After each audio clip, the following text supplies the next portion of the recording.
And there are ICC Code of Conduct, rules which are very clear to all players. Harshit, just take us through them so we understand better, what Virat Kohli perhaps could have faced and what he actually has. Harshit. Absolutely. The one word that went around after the incident broke out, Shiv, was that could Virat Kohli be facing suspension from the all-important Sydney match? Well, he could have. If you look at what the ICC Code of Conduct and the range of sanctions, are all about, clearly this is something that Virat Kohli could have looked at. However, he's gotten away cheaply, I would say. This is level one of the offence as has been deemed by the match referee. There are 3 levels of offences. We're going to be talking about the first 2 because this is the sort of territory in which Virat Kohli was for those few hours after the incident broke out. Now, the first level of offence, as I just pointed out, the sanction for that, well, either you get away with a warning or a fine up to 50% of the match fee. There's a bifurcation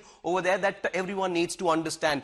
If you're given 1 demerit point, then you're charged about 25% of your match fee. But in Virat's case, that fee was down to 20%. So it was 2 demerit points is when you get 26 to 50, 1 demerit point for anything less than 25%. So Virat Kohli gets 1 demerit point. So every player has a record, her disciplinary record. In Virat Kohli's case, he's been awarded 1 demerit point as he's got to lose, or as he's been charged 20% of his match fee.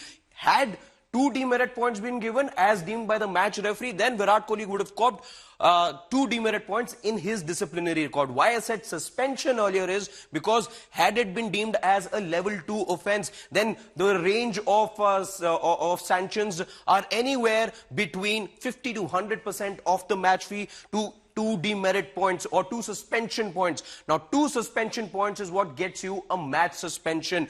And that amounts to 4 demerit points. So Virat avoided this particular situation. Had it been 4 demerit points, which then get translated to 2 suspension points, in that case, Virat Kohli would have been suspended. However, had it been 3 demerit points, again, this is not something that Virat ultimately ended up copying, but players in the past have been given 3 and 4 demerit points as well.